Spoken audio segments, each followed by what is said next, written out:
আসসালামু আলাইকুম, আশা করি সবাই ভালো আছেন। চলে আসলাম নতুন আরেকটি ভিডিও নিয়ে। তো আজকে দেখাবো কিছু হ্যাজওয়াক সেল হবে। বেশ কিছু হ্যাজওয়াক সেল হইছে, তো অল্প কিছু হ্যাজওয়াক আছে। তো সেই হ্যাজওয়াকগুলো দেখাবো। হ্যাজওয়াকগুলো সেল হবে। তো এখানে অ্যালবিনো আছে, পরে আপনার সল্ট এন্ড পেপার আছে। তো এখানে কিছু চিনামনও আছে। যদি কারো লাগে ডিসপ্লেতে যে নাম্বারটা, সেই নাম্বার যোগাযোগ করবেন। আর হ্যাজওয়াকগুলো একটু কম প্রাইসে সেল হবে, যেহেতু আমাদের এখানে হোম বিট, আর বিশেষ করে আমাদের এখানে আরো বাচ্চা হইতেছে। তো চলেন আপনাদের একটু পুরো হ্যাজওয়াকের সেটআপটা দেখাই। মানে এখানে দুইটা বক্সে আমরা সবগুলো হ্যাজওয়াক রাইখা দিছি। চলেন হ্যাজওয়াকগুলো দেখাই। মাশাআল্লাহ, এখন দেখতে পারতেছেন হ্যাজওয়াক। তো এগুলা সম্পূর্ণ বাচ্চা, মানে বাচ্চা বলতে এগুলা প্রায় 6 মাস 7 মাস বয়স। আর এই যে হ্যাজওয়াকটা দেখতে পারতেছেন, এটা মাশাআল্লাহ, এটা দেখেন পাইট। তো এটার কালারটা দেখলে বোঝা যায়। এ দেখেন, এখানে সাদা, এখানে কালো। আর এই হ্যাজওয়াকগুলো সেল হবে।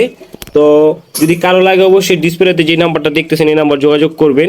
আর এই হ্যাজওয়াকে খায় কি, এটাও আপনারা জিজ্ঞাসা করেন। তো ওরা খায় লগা আপনার ওই যে বিড়ালের ক্যাট ফুড খাবারটা খায়। আর যদি চিকেন মাংস যদি হালকা একটু সিদ্ধ করে দেন, তাহলে দেখা যায় ওগুলা খায়। তো এই বক্সে আছে লগা আমার আরও রানিং পেয়ার, সাথে কিছু বাচ্চাও আছে। এই দেখতে পারতেছেন, এই যে বড় ফিমেলটা।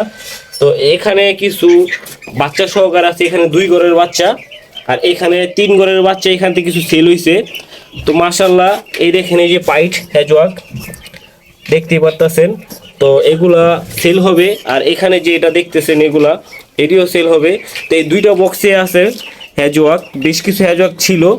আর আমাদের এই হ্যাজওয়াকগুলা খুবই ভালো। আপনারা যদি কেউ চান ধরেও দেখতে পারেন, কারণ এগুলা আমরা হাতে নিয়ে অভ্যাস করছি, তার জন্য এগুলো কাটা একটু কম দেয়।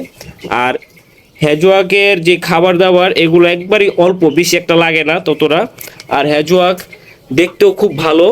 আর এগুলো বিলুপ্তযুক্ত প্রাণী, তো তার জন্য এগুলো দেখতে একটু সুন্দর বেশি। দেখতেই পারতেছেন, এগুলো সব ঘুমাইতেছে। এখন খাবার দেওয়া হবে। আর খাবারের টাইমে আমি ভিডিওটা করি না, খাবারের আগে ভিডিওটা করি। তো হ্যাজওয়াক আজকে এই ছিল। যদি কারো লাগে অবশ্যই ডিসপ্লেতে যে নাম্বারটা, সেই নাম্বার যোগাযোগ করবেন। আর কোথা থেকে দেখতেছেন সেটাও বলবেন। আর ফেসবুক পেজ থেকে দেখে থাকলে অবশ্যই পেজটা ফলো দিয়ে যাবেন। ফেসবুক পেজে আসা হয়তো দেখা যায় আমরা হালকা পাতলা আপডেট দিই, কারণ ইউটিউবে সবসময় সব আপডেট দেওয়া যায় না, ফেসবুক আমরা কিছুটা দেই। তো মাশাআল্লাহ, এই ছিল। সবাই ভালো থাকেন, আল্লাহ হাফেজ।